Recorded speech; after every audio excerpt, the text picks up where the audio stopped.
Assalamualaikum warahmatullahi wabarakatuh.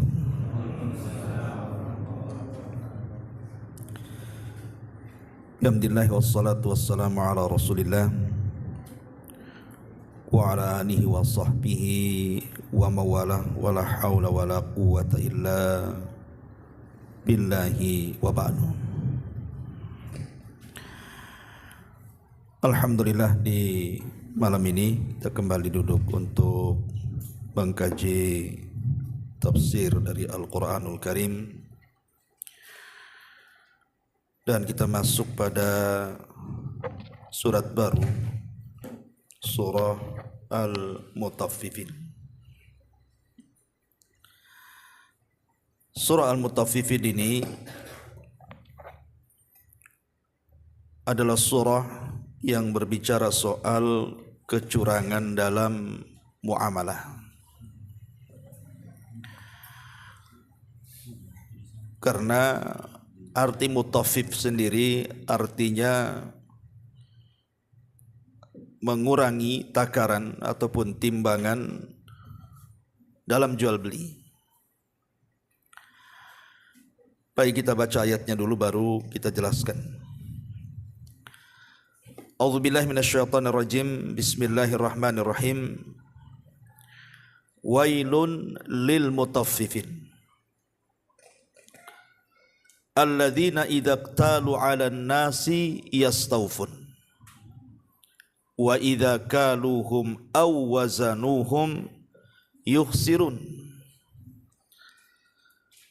Celakalah bagi orang-orang yang curang dalam menakar ataupun menimbang.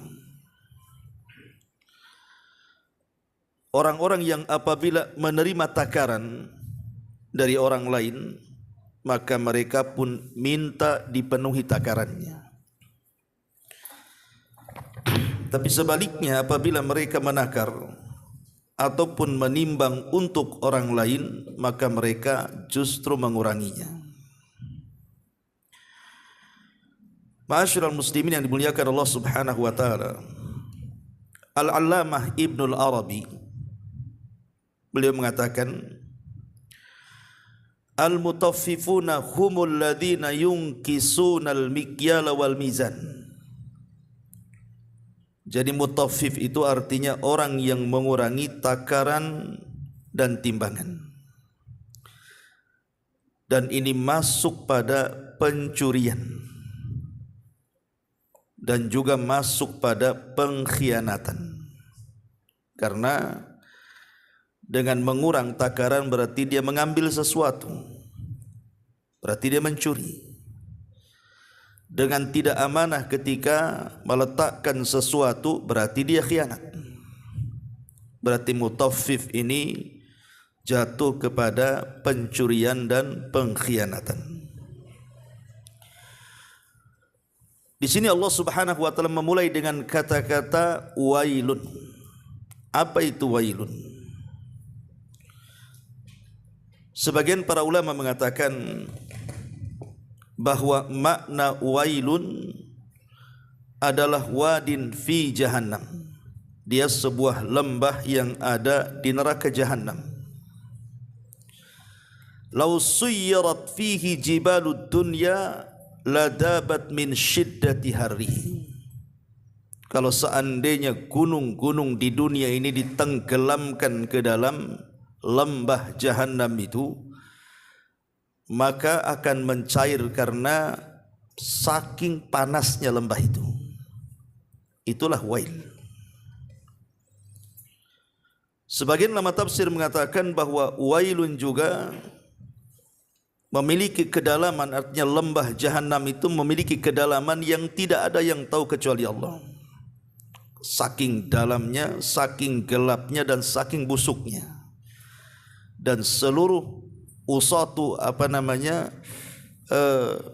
keringat dan juga nanah-nanah penduduk neraka itu masuk ke dalam lembah tersebut. Itulah disebut wail. Jadi wail itu nama lembah dalam jahannam. Atau makna lain wail itu adalah doa kecelakaan dan kebinasaan. Doa kecelakaan, kebinasan atau kehancuran dalam bahasa Arab juga disebut wailun. Kalau kita sudah tahu bahwa wail itu sesuatu yang menakutkan, baik berupa doa kehancuran ataupun berupa wadin fi jahannam, sebuah lembah dalam neraka jahannam, berarti dosa yang dimukaddimahi dengan kalimat wailun dipastikan dosa itu bukan dosa kecil, tapi dosa besar. Dan ini tanda mengenal mana dosa kecil, mana dosa besar.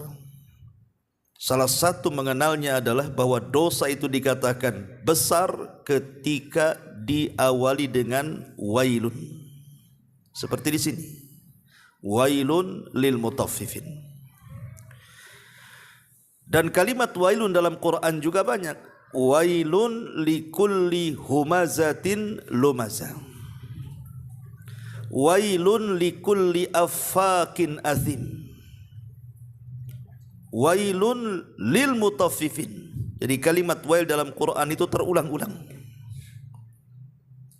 Ma'asyiral muslimin wal muslimat rahimani wa rahimakumullah. Baik, kita akan luaskan penjabarannya. Dalam ayat ini sebenarnya Allah Subhanahu wa taala hendak mengisyaratkan kepada kita sebuah muamalah yang berupa keadilan. Jadi kita diperintahkan oleh Allah Subhanahu wa taala untuk berbuat adil. Adil itu artinya meletakkan sesuatu pada tempatnya. Kalau zalim itu sesuatu yang diletakkan bukan pada tempatnya. Allah Subhanahu wa taala berfirman di dalam surah Al-An'am ayat 152. Wala taqrabu malal yatim illa billati hiya ahsan hatta yablugha ashuddah wa awful kaila wal mizana bil qisti la nukallifu nafsan illa wus'aha. Dan janganlah kalian mendekati harta anak yatim kecuali dengan cara yang lebih bermanfaat untuk mereka sampai dia mencapai usia dewasa. Kemudian Allah mengatakan di sini syahidnya, dan sempurnakanlah takaran dan timbangan kalian dengan cara adil. Jadi kalau kita menakar ataupun menimbang, adillah cara menakar dan menimbangnya. Jangan mengurang, apalagi kemudian mengurang cukup jauh dari timbangannya. Kemudian juga hal yang sama disebutkan dalam surah Isra ayat 35. Wa auful kaila idza akaltum wazinu bil qistasil mustaqim dzalika khairun wa ahsanu ta'wila. Dan sempurnakanlah takaran apabila kamu menakar, dan juga apabila kamu menimbang, maka timbanglah dengan timbangan yang benar, yang adil. Itu lebih utama bagimu dan lebih baik akibatnya, kata Allah. Kemudian Allah juga mengulang dalam surah Ar-Rahman ayat 7 sampai 9. Was-sama rafa'aha wa wada'al mizan alla tatgaw fil mizan wa aqimul wazna bil qisti wa la tukhsirul mizan. Dan Allah telah meninggikan langit dan dia meletakkan keadilannya, neraca keadilannya, supaya kamu jangan melampaui batas terhadap neraca itu. Dan tegakkanlah timbangan itu dengan adil, dan janganlah kamu mengurangi timbangan tersebut. Lah, ayat-ayat ini menunjukkan bahwa kita disuruh untuk jujur dalam menimbang. Tentu nanti kita akan jelaskan mutaffif ini bukan hanya sekedar dalam jual beli saja, tapi akan merambah ke semua lini dalam kehidupan kita. Baik muamalah suami istri, baik muamalah soal pekerja dengan bosnya dan begitu seterusnya, sampai kepada tingkat ibadah. Mutaffif ini akan ada di situ. Makanya dosa tatfif ini bahaya sekali. Di dalam Al-Quranul Karim Allah Subhanahu wa taala menyebutkan tentang bahaya tatfif ini di banyak ayat dalam Quran. Bukan hanya dalam mutaffifin saja yang kita sedang bahas ini. Seperti Allah Subhanahu wa taala menyebutkan dalam surah Hud ayat 85 ketika menjelaskan tentang kisah Nabi Syuaib yang mendakwahi kaumnya Madian. Apa kata Syuaib? Ya qaumi auful mikyala wal mizana bil qisti wala tabkhasun nasa asya'ahum wala ta'thaw fil ardi mufsidin. Wahai kaumku, sempurnakan takaran dan timbangan kalian dengan cara adil, dan jangan suka merugikan manusia, dan jangan sampai kalian melakukan kerusakan di permukaan bumi. Dari surah Hud 50 atau 85 ini menunjukkan bahwa dosa tatfif mengurang-urang ini termasuk kategori orang yang sedang melakukan kerusakan di bumi. Itu berdasarkan surah Hud ayat 85. Dan dalam surah Ar-Rahman yang tadi kita baca, orang yang suka mengurang-urang itu termasuk orang-orang yang tughyan, orang yang melampaui batas. Wala tatghaw fil mizan. Tatghaw itu artinya melampaui batas, zalim. Ya. Artinya orang yang suka mengurang-urang itu hakikatnya dia telah melakukan kezaliman dan telah melampaui batas. Dan banyak lagi ayat-ayat dalam Al-Quran. Adapun dalam hadis Nabi sallallahu alaihi wasallam, Nabi sallallahu alaihi wasallam pernah mengatakan kepada orang-orang Ansar, orang-orang Muhajirin. Kata Nabi sallallahu alaihi wasallam, wasiat kepada orang-orang Muhajirin itu salah satunya adalah ketika Rasul mengatakan, ya ma'syaral muhajirin khamsun idza btulitum bihinna wa a'udzu billahi an tudrikuhun. Wahai orang-orang Muhajirin, ingat 5 perkara, jangan sampai menimpa kalian. Kalau menimpa kalian, aku berlindung kepada Allah, jangan sampai menimpa kalian. Salah satunya Rasul mengatakan, walam yungkisul mikyala wal mizan illa ukhidu bisinin wa syiddatil maunati wa jawri sultani alaihim. Tidaklah sebuah kaum mulai mengurang-urang takaran, mengurang-urang timbangan, kecuali mereka akan diazab dengan 3 azab. Pertama, ditimpakan paceklik kepada mereka. Yang kedua, ditimpakan sulitnya ekonomi kepada mereka. Dan yang ketiga, dikuasakan para pemimpin yang zalim kepada mereka. Dan 3-tiganya ada di negeri kita ini. Paceklik, lihat di Jawa itu kalau sudah musim kering, tidak hujan tuh, kering kelontang tuh. Cari air sampai jauh sekali. Kemudian susah ekonomi, sudah kita saksikan bagaimana susahnya orang cari kerja. Kemudian dikuasakan pemimpin yang zalim, lihat para pemimpin kita. Lah jangan-jangan kemudian 3 azab ini yang sampai kepada kita itu karena dosa yang kita lakukan. Salah satunya karena kita suka mengurang-urang tadi. Mengurang-urang takaran, mengurang-urang timbangan, mengurang-urang hak dan kewajiban, dan begitu seterusnya. Ini satu hadis dari Nabi SAW. Kemudian Nabi SAW juga bersabda dalam hadis Jabir bin Abdullah radhiyallahu an, Nabi khusus menasihati orang-orang yang mereka berkecimpung dengan jual beli dengan cara menakar dan menimbang. Apa kata Rasul? Innakum qad wallaitum amran fihi halakatil umamus sabiqatu qablakum.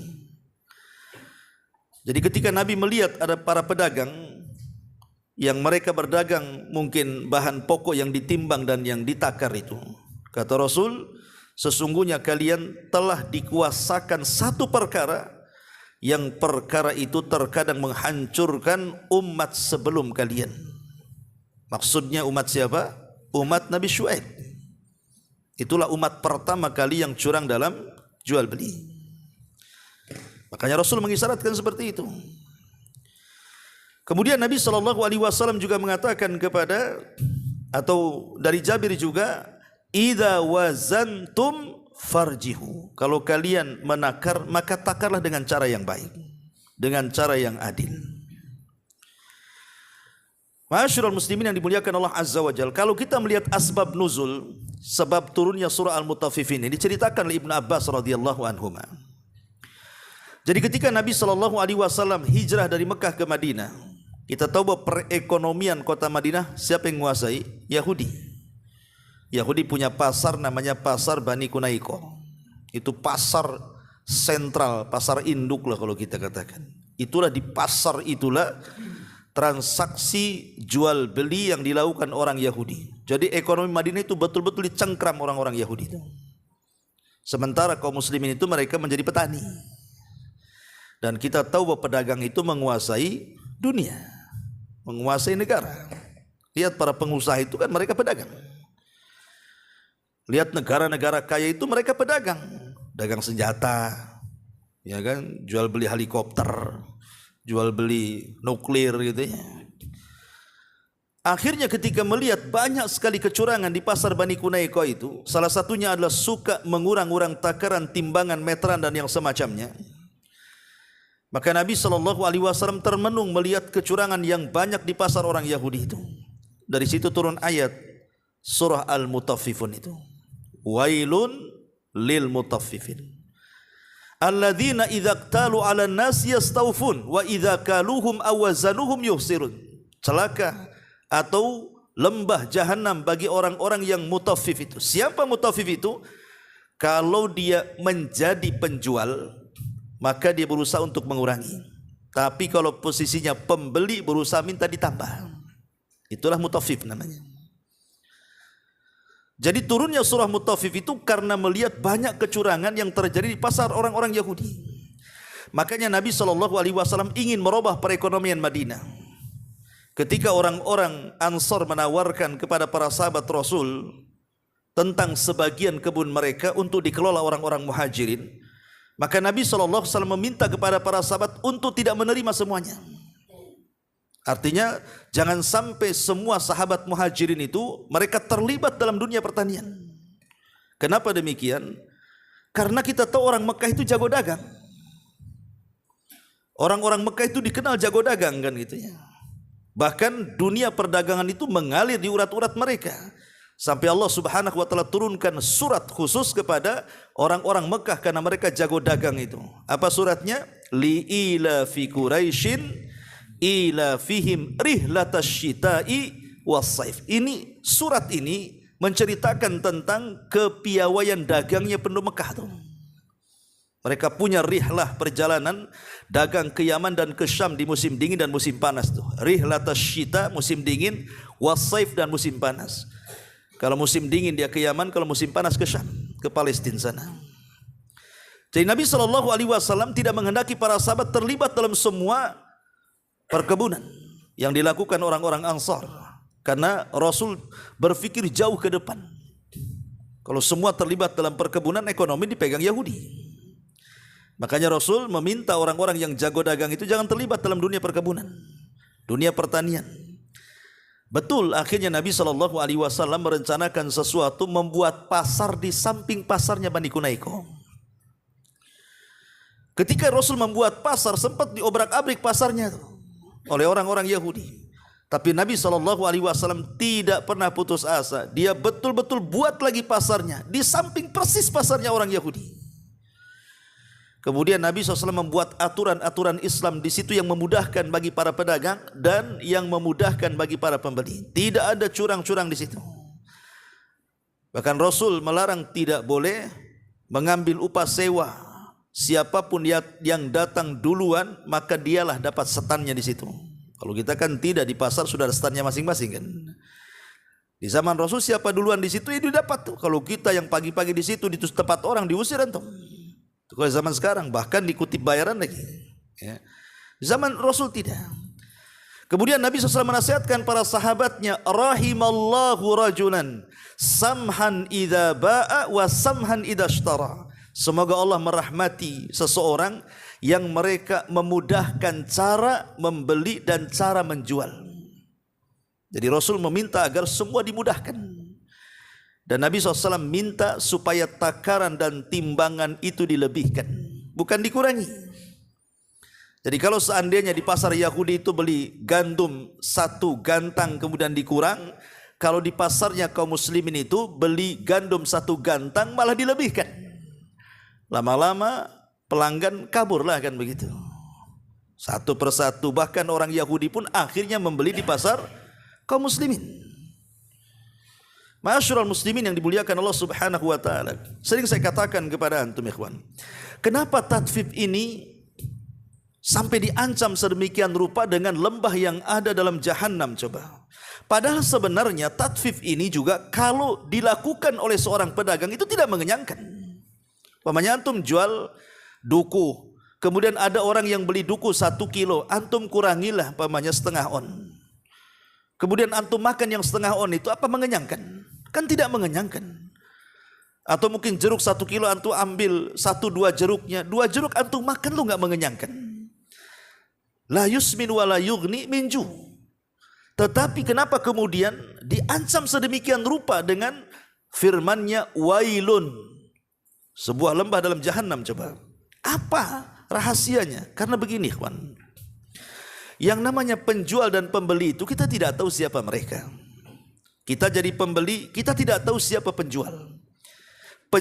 Antum jadi penjual, antum tidak tahu siapa pembeli. Boleh jadi mungkin pembeli yang membeli sesuatu kepada antum, mereka orang-orang miskin, mereka orang-orang yatim, mereka orang-orang yang tidak punya. Atau boleh jadi mungkin yang membeli nampak pakai mobil, tapi tujuannya mungkin membelikan untuk panti asuhan, untuk disumbangkan kepada fuqara wal masakin. Kita tidak tahu. Ya, tiba-tiba kita curangi. Maka hakikatnya ketika mencurangi dalam jual beli itu, Anda sedang memakan harta anak yatim, Anda sedang memakan harta fakir miskin, Anda sedang memakan harta orang lain dengan cara batil. Itu yang menjadikan kemudian disebut wail di sini. Atau kita balik, antum sebagai pembeli ini, kadang-kadang pembeli ini latah, kadang-kadang terutama dalam dunia jual buah-buahan kan. Kadang ada mak-mak nih biasanya kan, itu datang ke jual buah-buahan, pamannya rambutan, duku, itu main ambil saja itu. Katanya nyicipi, takut tak manis nanti tak jadi beli.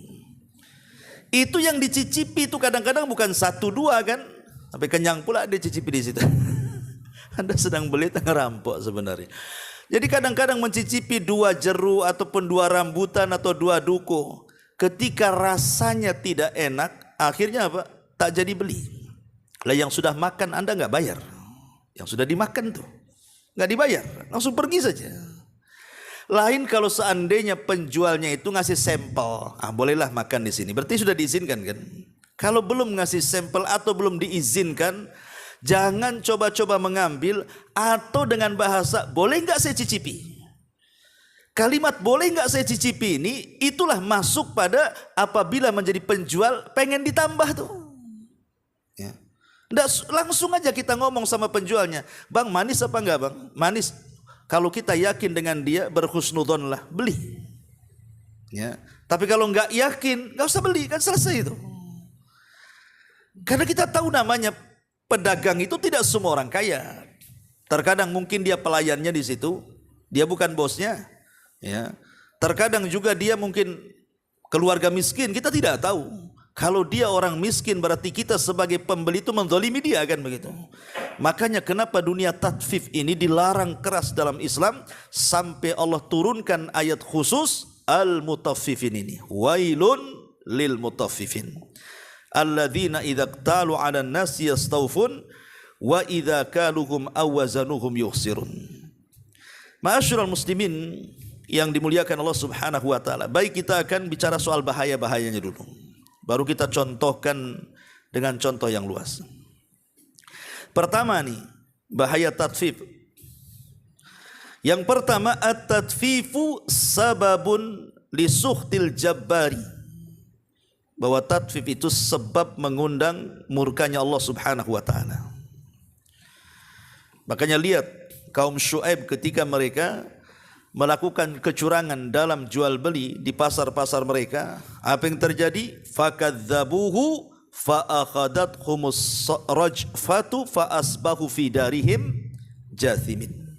Turun azab kepada mereka. Turun azab kepada mereka, datang gempa bumi yang hebat, akhirnya membunuh mereka, jasad-jasad bergelimpangan di rumah-rumah sendiri.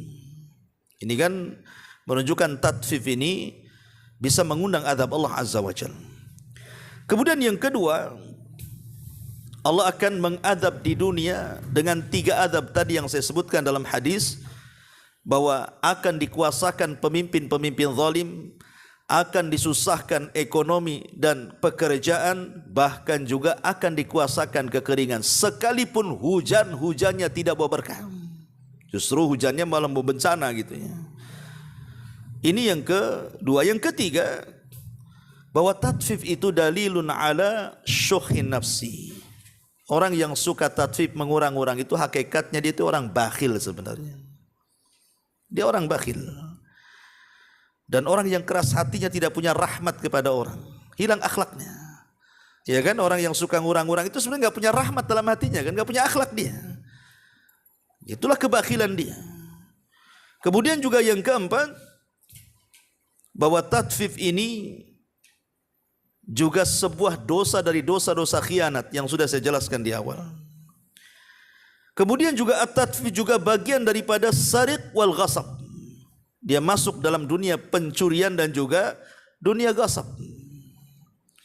Kemudian juga tatfif juga yatasabbab fi ifsadil alaqati baina afradil mujtama'. Jadi tatfif juga, mengurang-urang tadi, bisa menyebabkan keretakan hubungan di antara masyarakat. Karena kalau antum sudah ditipu satu kali, malaslah akhirnya beli lagi. Malas gitu. Curang orang itu. Jangankan itu, ketika isu-isu pom bensin suka masukin angin, tidak masuk ke bensin saja udah ditengerin tuh. Jangan pom bensin itu. Saya beli sekian enggak penuh, di sini kok penuh. Itu tatfif kan? Ya. Jadi ini bisa meretakkan hubungan masyarakat. Ini di dunia ya. Adapun di akhirat diancam dengan wailun, dengan sebuah lembah dalam jahanam. Bahkan Abdullah bin Mas'ud radhiyallahu an pernah mengatakan begini, al-qatlu fi sabilillah yukaffiru dhunub. Bahwa seseorang yang terbunuh di jalan Allah Subhanahu wa taala itu, maksudnya mati syahid, maka semata-mata ruhnya dicabut, maka dosanya dihapuskan. Illa, kecuali al-amanah, kalau dia tidak amanah. Kemudian Abdullah bin Mas'ud mengatakan, yu'ta bil abdi yaumal qiyamah, akan didatangkan seorang hamba pada hari kiamat, padahal dia terbunuh di jalan Allah, mati syahid maksudnya. Fayuqalu lahu addi amanataka, maka dikatakan kepada dia, mana amanahmu? Kemudian dia mengatakan, ya Rabb, bagaimana aku akan melaksanakan amanah sementara dunia sudah hilang, aku sudah meninggal. Ya. Qala, maka kemudian dikatakan, intaliqu bihi ilal hawiyah, kalau begitu bertolaklah kau ke neraka hawiyah. Fayantaliqu bihi ilal hawiyah, maka orang ini pun kemudian mengarah ke neraka hawiyah. Wa tamatsala lahu amanatuhu kahayatiha yawma dafa'at ilaihi fayaraha fayarifuha fayahwi fi athariha hatta yudrikaha, ila akhir perkataannya Abdullah bin Mas'ud. Kata beliau, maka tiba-tiba amanah itu dibentuk seolah-olah itu dirinya saat di dunia, saat dia tidak amanah, mencurangi fulan, alan dan begitu seterusnya, dibentuk seolah-olah dia ada di neraka itu dan melakukan seperti itu. Lihat bagaimana bahwa dosa tatfif ini juga akan mengakibatkan siksa di neraka. Dan juga tatfif ini juga memakan harta orang lain dengan cara batil. Bahkan pelakunya tidak dianggap amanah, dan dia akan merasakan kerugian dan kehancuran di dunia dan juga di akhirat. Bahkan orang tidak akan percaya lagi dengan dia. Dan banyak lagi ya bahaya-bahaya tatfif ini. belum lagi di situ ada dustanya, belum lagi di situ ada penipuannya. Karena begini, ikhwan, Umar bin Khattab radhiyallahu an, di zaman dia disebutkan di dalam kitab-kitab fikih apabila membahas jual beli itu. Jadi kebiasaan Umar bin Khattab itu setiap hari terkadang masuk ke dalam pasar untuk mengecek apa? Timbangan-timbangan. Dicek sama Umar itu. Dan dia bawa tongkat kemana-mana. Jadi kalau ada orang yang menimbang dengan timbangan yang tidak semestinya digunakan untuk menimbang itu, langsung diusir dari pasar tuh. Pokoknya nampak saja ada yang curang dalam jual beli, langsung diusir oleh Umar. Tidak boleh jualan di pasar sebagian. Itu kan mantap itu. Ya, jadi kalau pemimpin seperti itu kan mantap tuh. Datang ke pasar-pasar, siapa yang curang-curang itu nggak boleh dagang lagi. Nanti kan kapok dia. Bahkan di zaman Nabi SAW sendiri ada penjual gandum. Di zaman Rasul itu ada penjual gandum. Tiba-tiba hujan turun, otomatis kan basah tuh gandum di atas itu. Karena basah gandumnya, akhirnya dicarikan gandum yang kering, kemudian ditutup di atasnya. Jadi di tengahnya basah, di atasnya kering. Kenapa ditutup dengan yang kering? Sebab kalau ditimbang yang kering campur dengan yang basah itu otomatis akan memberatkan timbangan. Ya kan? Curangnya di situ. Maka Nabi SAW ketika itu memasukkan tangannya ke dalam gandum itu. Karena zaman dulu itu kalau jual beras juga kan kita nggak ada yang karungan, apalagi plastikan zaman sekarang kan. Orang zaman dulu kalau jual beras kan ditaruh itu berasnya. Ya kan, ditaruh di tempat-tempat ya. Kadang-kadang kita bisa merabanya kan. Kalau sekarang ya semua pakai plastik ya kan, semua pakai karung sehingga nggak tahu itu beras ke kerikil, kita nggak tahu juga. Kadang-kadang beras plastik pula kan. Kita kena tipu Cina pula. Kita tidak tahu pada zaman dulu seperti itu, apalagi zaman Rasul.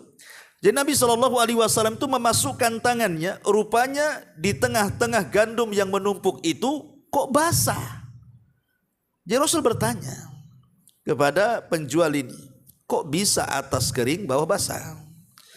Maka sang penjual mengatakan, ya Rasul, asabathu balalun. Oh tadi baru saja hujan mengenai gandum ini. Ya Nabi SAW heran, hujan itu bukan dari bawah, dari atas. Artinya kalau basahnya di bawah itu hujannya dari bawah kan gitu. Kalau hujannya dari atas harusnya yang basah yang atas kan itu. Maka Rasul mengatakan kepada orang ini, kamu jangan menipu. Sebaiknya yang basah itu kau keringkan dulu, baru kau jual. Kemudian Rasul mengatakan di ujung riwayat itu, man ghasyana falaysa minna. Siapapun yang menipu kami, dia bukan umatku, kata Rasul.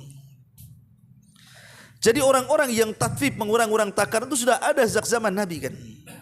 Dan modusnya kurang lebih kadang-kadang seperti itu.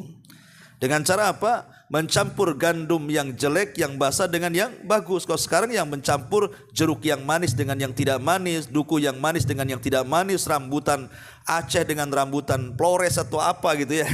Pokoknya dicampur-campur lah kan gitu. Ya. Tapi bilangnya ini rambutan bagus. Ya. Lah yang seperti ini pernah terjadi di zaman Nabi. Lah para ulama mengatakan kenapa sering terjadi tatfif di masyarakat itu, terutama dalam dunia perniagaan jual beli ini. Tentu kan ada sebabnya kan. Apa sebabnya? Yang pertama, dha'ful iman. Karena lemahnya iman kepada Allah Azza wa Jalla, sehingga dia tidak merasa diawasi Allah. Kalau dia merasa diawasi Allah, tidak mungkin dia melakukan seperti itu. Yang kedua, jahilnya seorang muslim terhadap haramnya tatfif ini. Kebanyakan para pedagang orang awam itu tidak peduli dengan hukum halal haram kan. Dianggapnya biasa saja seperti itu. Toh juga untungnya tak banyak katanya. Kemudian yang ketiga, tidak ada keikhlasan dalam bekerja. Kemudian yang keempat, semangat untuk mengumpulkan harta sebanyak-banyaknya tanpa peduli halal haramnya. Dan ini persis seperti yang disabdakan Rasul 14 abad yang silam, sayati alaikum zaman, kata Rasul, akan datang zamannya kepada kalian, la yubalil mar'u bima akhadal mal, kata Rasul, di mana seseorang itu tidak peduli lagi bagaimana cara dia mengambil harta, apakah dengan cara halal atau dengan cara haram. Karena ingin mendapatkan harta banyak, dipikirnya dengan untung banyak itulah dia bisa kaya, makanya dia curang di situ. Dan ini pernah terjadi di zaman Umar kan. Ketika Umar malam-malam kemudian menginfeksi terus keliling kepada kaumnya. Rupanya di zaman Umar itu kan setiap orang-orang yang di luar daerah yang datang ke ibu kota mencari ma'isyah itu samalah kalau kita ini orang-orang daerah datang ke Jakarta gitu ya untuk mencari pekerjaan. Oleh Umar bin Khattab itu disediakan tempat. Itu baiknya Umar itu. Jadi orang yang tidak punya rumah yang hendak mengadu nasib di ibu kota itu disediakan tenda-tenda banyak sekali dari mana-mana. Jadi mereka tinggal di situ. Tetapi dapat jatah lampu. Jadi jam sekian dan jam sekian harus dipadamkan tuh dari pemerintah masalahnya. Sehingga Umar itu untuk kemudian malam-malam belusuan mencari tahu tentang rakyatnya, rupanya semua tenda padam, ada pula satu tenda masih menyala. Heran, kenapa tenda itu masih menyala? Harusnya sudah dipadamkan. Di jam berapa ini? Maka Umar mendekati tenda itu. Rupanya dalam tenda itu ada percakapan seorang ibu dan anak putrinya.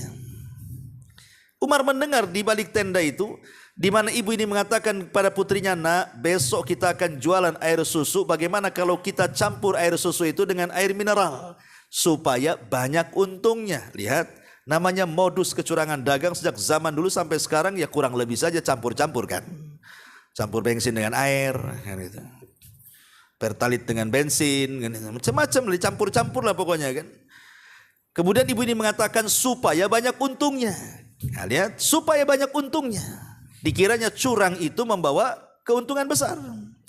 Tapi karena anak gadisnya anak soleha, dia nasihati ibunya dan mengatakan, "Bu, bukankah Amirul Mukminin Umar melarang curang dalam dagang?" Kata ibunya, "Kan Amirul Mukminin tidak tahu." Dia nggak tahu Amirul Mukminin ada di balik tenda tuh. Ya, kata putrinya, memang dia tidak tahu, tapi Amirul Mukminin itu punya Rabb, punya Allah, dan Rabbnya Amirul Mukminin juga Rabbnya kita, pasti tahu. Langsung masuk ke dada Umar tuh. Dan takjub dengan wanita soleha tadi. Artinya di zaman Umar itu namanya kejujuran itu sudah langka. Itu di zaman Umar loh ya. Kejujuran itu sudah langka, apalagi zaman sekarang tuh. Sampai melihat kejujuran seorang wanita itu tergerak Umar pulang. Dikumpulkan semua anak laki-lakinya. Kemudian mengatakan kepada anak laki-lakinya, "Siapa di antara kalian yang siap menikah?" katanya. Maka bangkitlah Qasim ibnu Umar dan mengatakan, "Saya wahai abi." Kalau begitu ikut besok. Diajaklah Qasim ibn Umar melamar gadis dalam tenda itu. Apa enggak terperanjat itu ibunya dan mengatakan, "Ya Amirul Mukminin, aku enggak jadi campur air susu." Disangka mau ditangkap tuh. Disangka mau ditangkap. Kata Umar, "Tidak, aku tidak akan menangkapmu. Aku tertarik dengan anak gadismu. Kulamar anak gadismu untuk anak laki-lakiku." Qasim ibnu Umar nikah akhirnya. Dari pernikahan di Qasim ibn Umar dengan wanita soleha yang jujur tadi, Allah berikan keturunan seorang wanita namanya Laila. Dari perut Laila inilah lahir seorang pemimpin yang adil dunia, Umar bin Abdul Aziz. Lihat bahwa keberkahan dalam hidup itu melahirkan keturunan yang saleh. Taib masyarul muslimin yang dimuliakan Allah Azza wa Jalla. Jadi kenapa sampai terjadi tatfif? Salah satunya tadi karena terbayang ingin kaya. Kemudian yang kelima, ada mutatbikil ahkam. Karena tidak mempraktikkan hukum-hukum dalam Islam ini. Kebanyakan di pasar-pasar itu sudah nggak peduli. Harusnya seorang pedagang itu sebelum jadi pedagang pelajari dulu kan hukum jual beli itu. Baru dia dagang. Sekarang terbalik, dagang dulu, udah kaya baru ngaji. Udah banyak makan harta orang baru cari hukumnya. Halal ke haram ini katanya. Ya. Kemudian yang nomor 6, muraqabatu asdiqa'is su'i, murafaqatu asdiqa'is su, karena ya teman-temannya ya curang ya ikut curang akhirnya. Itu penyebabnya karena teman-teman yang curang. Si anu aja curang, masa saya nggak bisa katanya. Akhirnya ikut temannya. Kemudian juga yang nomor 7, tarbiyatu ghaira as-salimah. Tarbiyah yang tidak baik kepada keturunan kita. Ketika bapaknya seorang pedagang curang, malah diajarkan pula kecurangannya kepada anak-anaknya. Akhirnya ya keluarga curang lah.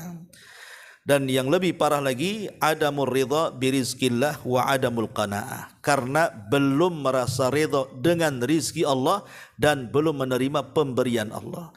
Sebenarnya ikhwan, kalau kita ini mau ridha dengan pemberian Allah, daganglah dengan cara jujur. Ya. Toh juga mau curang bagaimanapun, rizki kita sudah dicatat loh di Lauhil Mahfud. Kalau memang dapatnya sekian, Anda mau curang pun tetap dapat sekian. Apa yang mau dicurangkan sebenarnya? Anda maling, Anda mau jual beli dengan cara halal, toh di Lauhil Mahfuz sudah dicatat. Bahkan ketika kita dalam janin perut ibu kita saja, malaikat sudah dicatat rizki kamu sekian. Udah ada jatahnya. Lah kalau semua rizki sudah dijatah, lalu buat apa kemudian curang? Seperti yang terjadi kepada seorang pengemis yang datang kepada Amirul Mukminin Ali radhiyallahu an. Kemudian Ali menjanjikan akan memberikan uang 400 dirham. Tunggu ya, saya punya uang 400 dirham, saya akan ambil.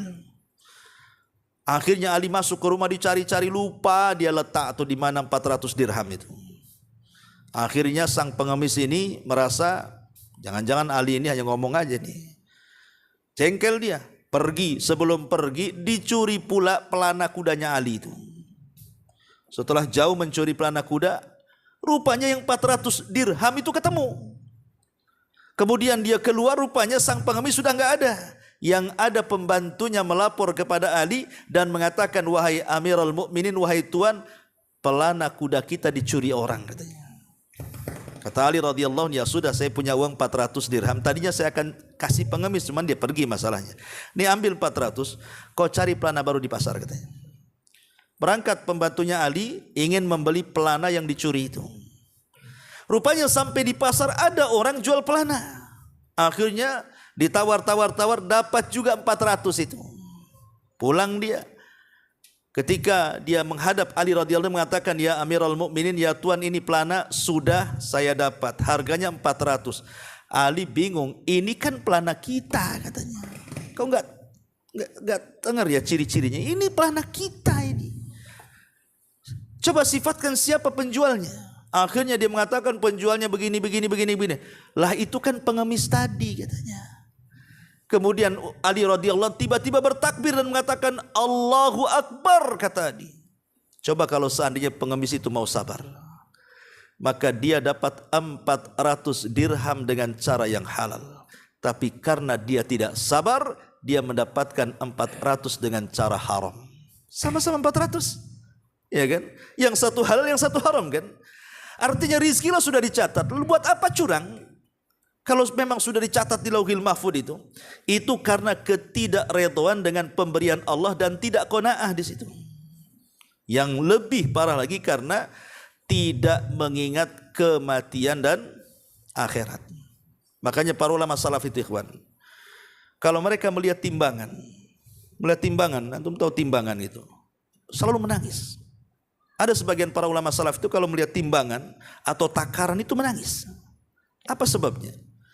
Karena dia teringat dengan timbangan kelak pada hari kiamat dan takaran pada hari kiamat, bahwa siapapun yang mengurangi timbangan di dunia, maka dia akan kurang timbangannya di akhirat. Siapapun yang mengurangi takarannya di dunia, maka dia akan dikurang takaran di akhirat. Karena kita ini akan mati, dan setelah mati kita akan dibangkitkan. Dan setelah dibangkitkan kita akan dihisab, dan setelah dihisab kita akan diletakkan timbangan di situ. Jadi para ulama salaf kalau melihat timbangan diingatkan dengan akhirat tuh. Harusnya yang hari-hari nampak timbangan, sebagai Anda sebagai penjual yang menggunakan timbangan dan takaran tuh, harusnya kan hari-hari dilihatkan timbangan tuh. Harusnya lebih terpikir lagi bahwa di akhirat ini akan ada timbangan yang seperti ini. Berarti orang yang curang dalam menakar dan menimbang itu karena dia tidak pernah mengingat akhirat, bahwa di akhirat ada timbangan sebagaimana kita menimbang di dunia. Kalau kita kurang, maka kurang juga kebaikannya. Kalau kita berbuat baik, maka kita juga akan berat timbangannya. Ma'asyiral muslimin yang dimuliakan Allah Azza wa Jalla. Makanya Nabi SAW ketika tadi saya jelaskan aturan di pasar kaum muslimin yang akhirnya 2 tahun Nabi SAW membuat pasar langsung kolab pasarnya Yahudi, bayangkan. 2 tahun, antum baca sejarah, ya. 2 tahun Rasul membuat pasar, kolab pasarnya Bani Kunaiko. Langsung pasar dikuasai oleh kaum muslimin satu kota Madinah. Ya, karena Nabi SAW mengajarkan bukan hanya sekedar jual beli, tapi di balik jual beli itu ada jual beli dengan Allah Subhanahu wa taala. Di mana jual beli dengan Allah itu tidak akan rugi. Kalau jual beli dengan manusia kadang-kala untung kadang-kala rugi, tapi jual beli dengan Allah tidak pernah ada ruginya. Dengan cara apa? Kalau antum umpamanya jadi penjual, umpamanya antum jual kain nih 1 meter, antum tambah umpamanya 1 senti. Ini pembeli tidak tahu kalau antum tambah 1 senti. Berarti antum sedang shadaqatu sir, sedekah yang tidak ada yang tahu kecuali antum dengan Allah. Dan Rasul mengatakan shadaqatu sir tudfi'u ghadabar Rabb, bahwa sedekah yang disembunyikan itu bisa memadamkan kemurkaan Allah. Dan Rasul mengatakan ma naqasa min malis sadaqah, tidak mungkin berkurang harta yang disedekahkan, justru akan mendatangkan keuntungan. Itu yang tidak dipahami para pedagang sebenarnya. Kalau dia mau sedekah walaupun sedikit dan tidak ada yang tahu kecuali dia dengan Allah, hakikatnya mau berkah tuh dagangannya tuh. Kalau semua para pedagang yakin dengan seperti ini, oh berkah tuh pasar itu. Tapi pasar di zaman sekarang ya tahulah antum, karena antum juga korban atau antum juga pelaku, Allahu a'lam. Yang jelas memang seperti itu memang pasar kaum muslimin di zaman sekarang. Ma'asyiral muslimin yang dimuliakan Allah Subhanahu wa taala. Lah masalahnya ikhwan. Contoh-contoh tatfif ini kan banyak dalam jual beli. Contoh umpamanya di masyarakatnya. Ada orang membeli emas ke toko emas. Anggaplah beli kalung atau beli gelang atau beli cincin sekian gram. Cash, kasih duit, pulang dia. Qadarullah kemudian sampai di rumah, tiba-tiba ada musibah yang membutuhkan uang. Akhirnya terpaksalah kemudian emas itu dijual lagi pada hari yang sama ke toko yang sama. Apa yang terjadi? Kata penjaga toko, oh beda harga jual dengan harga beli. Kurang ajar nggak tahu? Itulah tatfif namanya. Oh, hari itu juga dia beli emas, hari itu juga dijual ke toko emas yang sama. Apa kata penjualnya? Harga jual dengan harga beli beda. Ya kalau bedanya hanya sedikit saja, ini bedanya kadang-kadang langit bumi, kawan. Ini tatfif namanya. Ini banyak terjadi seperti ini. Ya kan, banyak kan terjadi seperti ini. Ya juga bukan jual beli emas saja. Umpamanya antum dealer motor, baru beli motor cash, tiba-tiba dijual ke antum lagi harganya lebih murah. Apakah tatfif itu? Kecuali kalau udah pakai lama kan gitu ya. Ini contoh dalam jual beli. Ya. Kalau yang curang-curang itu antum sudah di YouTube lah nampak kan itu ya. Itu yang mengurang takaran, mengurang timbangan, mengurang meteran, curang-curang itu sudah ma'ruf di masyarakat kan. Bahkan saya masih kecil-kecil itu saya lihat di pasar-pasar itu banyak diganjal tuh sama kardus tuh biasanya timbangannya itu. Nah sekarang ini terkadang timbangan bukan timbangan kayak orang dulu, tapi sekarang sudah timbangannya sudah elektrik kan. Taruh keluar angkanya. Saya pernah lihat beli buah itu, ini masih jalan tuh angka nih, belum pas gitu ya, udah diambil pas 1 kilo bang katanya. Kita diam aja kan itu. Ini kan terjadi seperti ini ya. Atau kadang-kadang dia kurang nih, mungkin kurang berapa gitu kan. Itu kadang-kadang main digenapkan aja harganya tuh. Kalau yang digenapkan timbangannya mantep, ini enggak, harganya yang digenapkan sementara barangnya itu tidak genap. Ini tatfif namanya. Jadi banyak di masyarakat yang seperti itu dalam jual beli. Dan ikhwatu fillah muliakan Allah Azza wa Jalla, tatfif ini sekali lagi bukan hanya mencakup jual beli saja, tapi juga mencakup ke masalah ibadah dan muamalah. Contoh masalah ibadah. Ya. Terkadang kalau kita ini membeli sesuatu untuk kebutuhan kita nih, terkadang kita tidak terpikir kan, berapapun kalau antum memerlukan sesuatu, butuh dengan sesuatu, barang sesuatu, pasti main beli. Ada orang-orang yang seperti itu. Pokoknya kalau sudah punya keinginan ingin beli ini, main beli. Enggak peduli mau uang berapa saja. Itu karena kepentingan pribadi. Tapi coba kalau kepentingan Allah Subhanahu wa taala, bersedekah umpamanya. Terkadang kita mikir ketika bersedekah itu kan, Terkadang ada barang-barang disedekahkan itu yang kita saja tidak mau pakai, orang lain pula suruh pakai. Namanya ada orang yang menginfakkan pakaian lah, pakaian ini sudah buruk-buruk, ya sudah tidak layak pakai sebenarnya. Diinfakkan dia yang seandainya dia suruh pakai pun tak mau. Nah, ini kan tatfif namanya. Lah kalau urusan pribadi makan sak makan-makannya ke restoran manapun, berapa bang? 1,5 juta, main bayar. Kenapa? Ini mantap makannya, bisa diulang, bisa ini enaknya. Ketika ada orang yang betul-betul berhajat, mungkin tetangga kekurangan butuh makan, ya kadang-kadang kasih aja lah 1 bungkus nasi padang, cukup lah tuh katanya. Ini kan sebenarnya kan masuk juga pada dunia tatfif seperti ini. Ya. Ataupun umpamanya solatnya. Terkadang kalau seseorang itu menghadap mungkin pejabat tertentu di negeri kita kan, entah bupati, entah wali kota, mungkin entah menteri, entah apa, yang di situ ada wartawan atau kadang-kadang kita ini kalau menghadap mereka itu ya tak mungkin juga pakaian asal-asalan ya kawan. Pasti pakaian yang bagus, apalagi disorot kamera, pasti ngomongnya juga hati-hati, kan itu ya. Gayanya santun, pokoknya betul-betul dibuat pencitraan lah antum di hadapan pejabat itu. Tapi ketika datang waktu sholat, kemudian antum menghadap Allah Subhanahu wa Ta'ala, lebih parah lagi. Kadang-kadang nggak peduli dengan pakaian pun tak peduli, dengan gerakan pun tak peduli, dengan bacaan pun nggak peduli. Main cepat aja kayak ayam lapar dikasih beras. Nah ini kan tatfif namanya kan. Ketika berhadapan dengan manusia kok bisa dia setelannya luar biasa. Berhadapan dengan Robnya manusia kok tidak seperti itu. Atau dia lebih daripada itu. Ini tatfif dalam ibadah namanya kan. Atau namanya contoh yang lain yang mudah puasa. Ada orang-orang itu yang mungkin penampilannya ingin bagus, terutama kaum hawa kan. Kadang-kadang kalau diet itu bisa dia diet. Bisa dia lapar-lapar. Tapi datang Senin Kamis tak bisa pula dia puasa. Tapi kalau untuk penampilannya, dia bisa diet itu. Sampai bukan hanya siang malam pun tak makan. Ya. Supaya kurus itu, giliran sudah puasa tak mau. Nah ini kan aneh, ini tatfif juga dalam ibadah namanya. Atau umpamanya contoh haji lah. Kalau kita ini umpamanya jalan-jalan dengan keluarga ke Singapura, ke Australia, udah uang itu dah. Nggak peduli itu. Yang penting senang anak, senang istri dah. Keluar aja semua. Ratusan juta itu. Giliran suruh umroh saja tak mau. Apalagi haji umroh saja yang mungkin nggak seberapa uangnya. Bagi orang yang punya uang. Tak mau pula dia. Ini tatfif namanya. Nah ini namanya tatfif dalam dunia ibadah. Ya, dalam dunia ibadah seperti itu. Dan juga dalam dunia muamalah.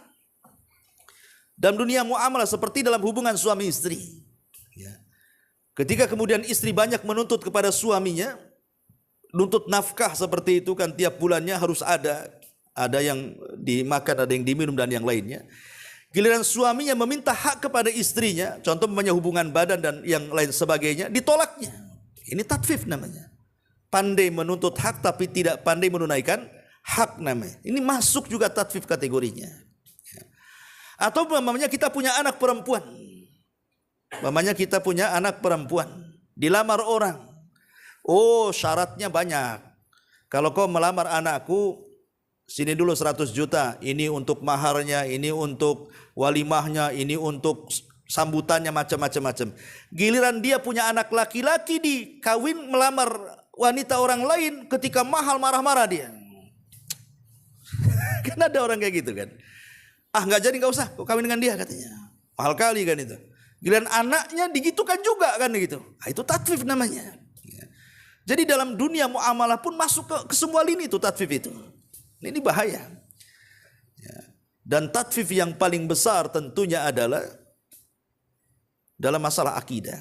Kesyirikan kepada Allah Subhanahu wa Ta'ala, mengurangi hak-hak Allah dengan cara apa? Menyekutukan kepada selain Allah Subhanahu wa Ta'ala. Kemudian juga bid'ah, mengurangi hak-hak nabinya. Itu juga tatfif juga maksud di sini. Ya. Jadi tatfif ini kemana-mana ikhwan. Seperti mamanya antum punya pembantu. Pembantu itu sudah betul-betul bekerja. Tapi giliran dibayar, antum tidak sempurna pembayarannya. Atau sebaliknya. Saya ini pernah punya pengalaman dengan tukang-tukang bangunan. Hati-hati tukang-tukang bangunan nih. Ya. Itu kalau waktu gajian tukang bangunan itu, umpamanya nih, oke lah 1 hari 150. Kemudian kali mingguan atau mungkin 2 mingguan. Lupa waktu itu saya, kurang berapa waktu itu ya? Kurang 100, pokoknya nggak sampai 200. Dihitung sama dia. Kemudian di WA, Ustadz, saya kan berapa hari saya kerja ini? Ini kurang Ustadz katanya. Terpaksa, kurang berapa? Ya, kurang sekitar 100 lebih lah. Saya transfer 100 lebih. Ya. Tapi ketika 1 hari ketahuan rupanya kalau tidak diawasi, duduk-duduk dia. Coba bayangkan. Ketika kurang gajinya nuntut dia. Ini kurang nih 10 ribu aja, ini kurang tuh. Tapi kita tidak pernah menuntut 1 jam dia duduk. Ketika hujan tidak kerja nggak dihitung sama dia. Subhanallah. Itu tatfif namanya. Ini saya pengalaman juga kan. Atau di PT. Pokoknya tatfif ini kemana-mana. Makanya kenapa kemudian dahsyatnya satu dosa tatfif ini luar biasa. Sampai Allah ancam dengan kalimat wailun lil mutaffifin alladzina idza talu 'alan nas yastaufun wa idza kaluhum aw wazanuhum yuhsyirun. Ya, ini diantara tatfif. Lalu bagaimana cara mengobatinya? Bagaimana caranya supaya kita ini tidak terjerumus kepada at-tatfif? Ya tadi kebalikan daripada sebab tatfif. Kita harus bersyukur dengan rizki Allah. Qanaah, redha dengan rizki dan pemberian Allah. Karena securang apapun tetap saja dapat segitu. Buat apa curang? Kalau toh membawa dosa, sudah jujur saja. Biasakan ikhlas. Ya, saat beramal itu. Bahwa saya bekerja itu karena Allah. Saya mencari penghasilan untuk saya bawa ke rumah makan anak istri saya. Tak mungkin saya bawa harta haram sehingga saya kasih makan anak istri saya. Sementara Rasul mengatakan, kullu lahmin nabatat min haram fannaru aulabi. Setiap daging yang tumbuh dari benda yang haram itu, maka neraka tempatnya. Kemudian juga harus sabar. Ya, sabar. Boleh jadi Allah Subhanahu wa taala ketika memberikan ujian kepada kita dengan sulitnya ekonomi itu demi kebaikan kita. Wa asa an takrahu syai'an wa huwa khairul lakum. Bahwa apa yang kita anggap mungkin tidak baik rupanya baik pula di sisi Allah. Dengan sabar itu rupanya Allah sedang membuat skenario yang kita tidak tahu. Ya, betapa banyak orang-orang yang dipecat dari PT yang ketika dipecat itu rasanya kiamat, setelah keluar dari PT rupanya wirausaha kaya pula dia. Siapa yang tahu? Allah kan yang membuat semuanya, ya.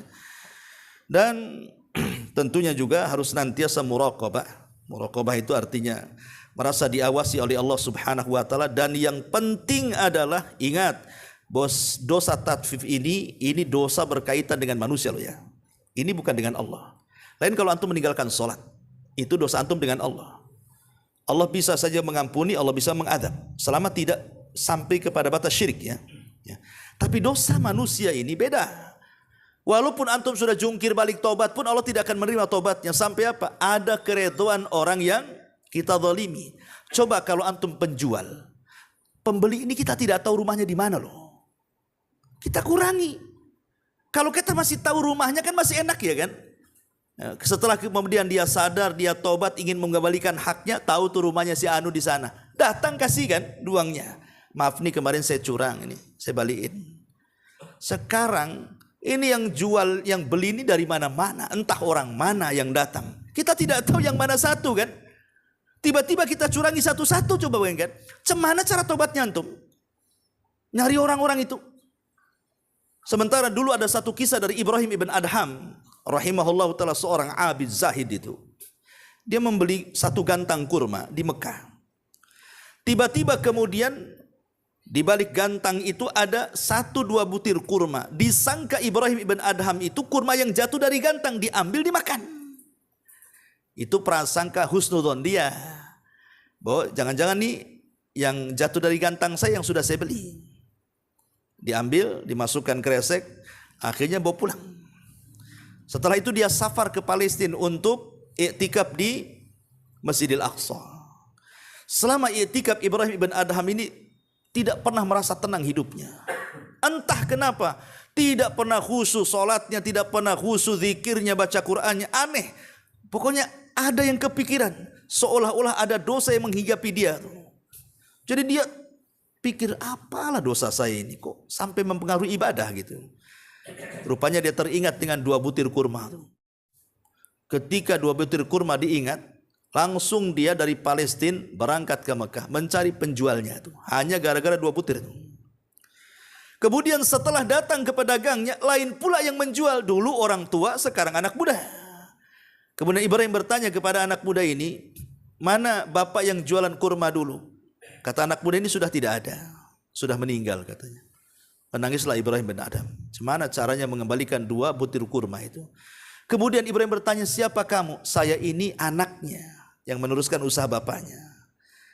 Alhamdulillah kata Ibrahim bin Adham. Kalau begitu saya ceritakan nih, mau cerita waktu dia beli kurma. Jadi dia minta keikhlasan kepada anaknya ini. Hanya 2 butir kurma itu. Kata anaknya, wahai fulan, anak dari orang tua saya bukan saya saja. Saya sih bisa saja mengikhlaskan, tapi anaknya banyak di mana-mana. Ada di sana, di sana, di sana, di sana. Tapi karena punya keinginan bertobat, Ibrahim bin Adham dicari semua anaknya, ikhwan. Daripada dia susah nanti di akhirat dituntut oleh orang-orang yang pernah diambil haknya, lebih baik dia lelah di dunia untuk mencari dan mengembalikan haknya. Itulah Ibrahim bin Adham. Jadi di sini bahwa cara tobatnya, ingat bahwa kita nanti akan bangkrut pada hari kiamat. Takutnya kalau kita mengambil hak orang lain dengan cara tatfif itu, kita termasuk orang-orang yang masuk dalam sabda Rasul, atadruna mal muflisu hadhil ummah. Tahukah kamu siapa orang bangkrut dari umat ini? Rupanya orang yang membawa pahala banyak di hadapan Allah, di sisi lain juga membawa dosa yang banyak. Maksudnya dosa dengan manusia, mengambil hak orang lain dan begitu seterusnya. Ya, intinya merasa diawasi, ingat jangan sampai kita ini bangkrut. Kemudian berdoalah kepada Allah Subhanahu wa taala dengan doa yang dianjurkan Nabi SAW, Allahumma kfina bihalalika an haramik. Ya Allah, cukupkan yang halal saja, jauhi yang haram dari kita, dan yakinlah bahwa rizki Allah itu tidak akan kemana. Wallahu a'lam bishawab. Ini diantara muqaddimah surah Al-Mutaffifin. Kita sampai ke 3 ayat aja. InsyaAllah kita minggu depan kita lanjutkan. Baik, sampai di sini. Kalau ada yang bertanya silakan.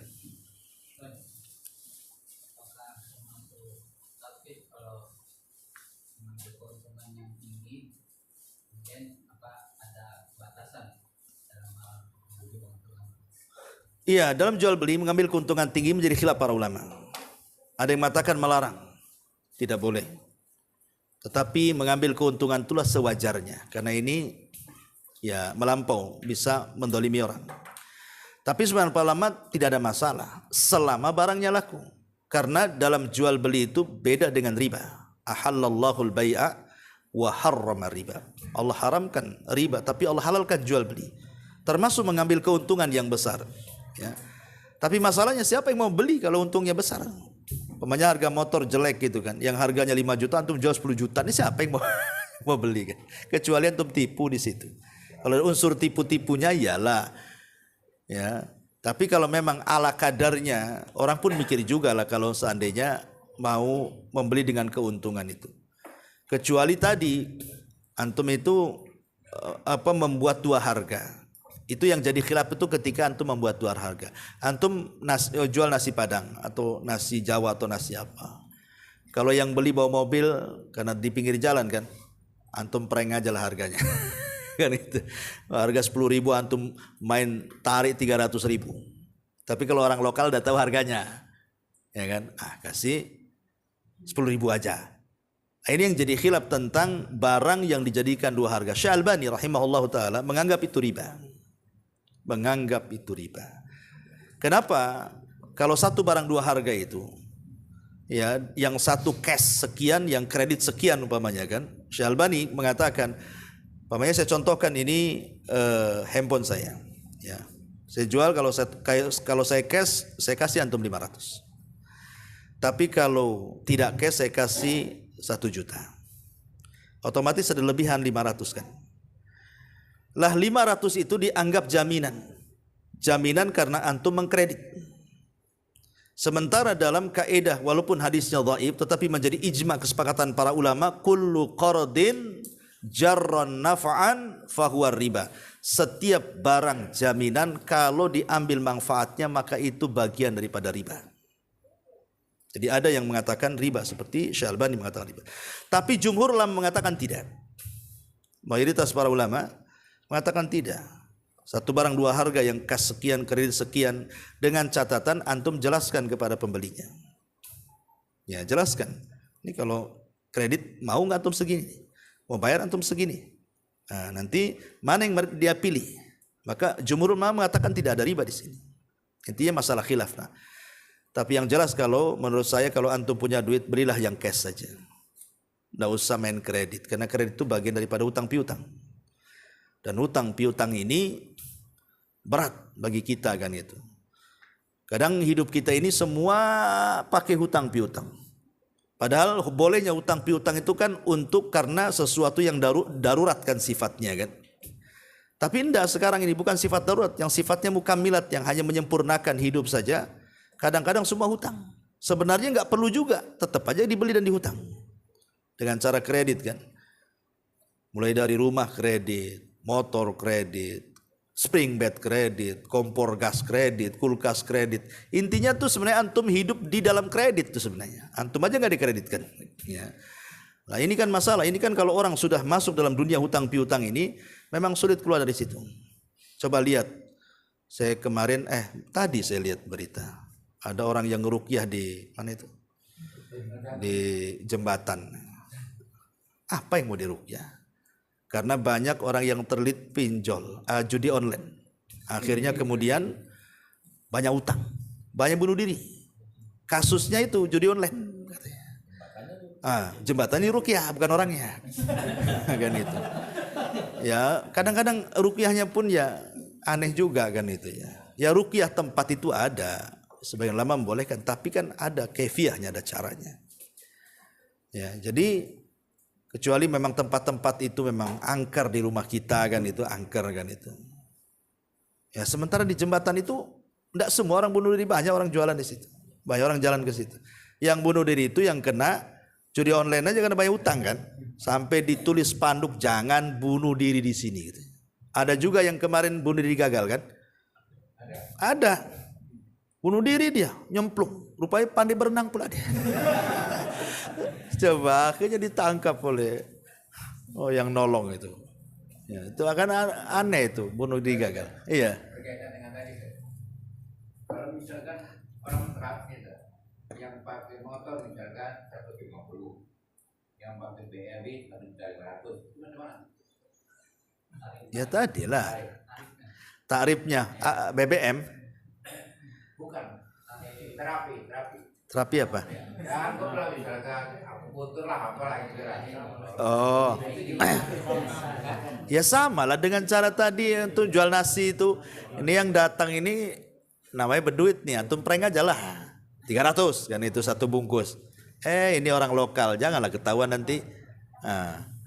Ya sebaiknya itu dalam usaha itu ya samakan saja. Samakan saja sih kalau menurut saya itu ikhtiyatnya. Walaupun tadi kalau kita melihat kepada fatwanya Syalbani dan juga pendapat jumhur ulama kan berselisih di situ tentang dua harga kan. Ada yang mengatakan riba, ada yang mengatakan tidak riba kan itu. Ya, tapi kalau seandainya ingin selamatnya ya cari yang selamat sajalah. Samakan aja harganya supaya tidak masuk pada perselisihan ulama gitu maksudnya. Tapi kalau antum yakin pendapat jumhur yang kuat ya tidak apa-apa. Tapi jangan mengambil rukhsahnya para ulama untuk keuntungan. Ya. Wallahu a'lam. Ada itu dibahas dalam fikih. Ya, batasan sekian persen itu ada. Ya, tapi boleh juga umpamanya mengambil untung rata-rata di atas pasar nggak apa-apa. Ada berpendapat seperti itu, tapi ada juga yang melarang. Itu masalah khilaf fikih saja. Dan kalau masalah fikih itu kan khilaf wasi ya, maksudnya khilaf yang luas. Kita tidak bisa juga menekan pendapat satu dan menyalahkan pendapat yang lain kalau sudah urusan fikih ini. Wallahu a'lam. Taib, subhanakallah bihamdika, asyhadu an la ilaha illa anta astaghfiruka wa atubu ilaik. Allahu ta'ala alam. Assalamualaikum warahmatullahi wabarakatuh.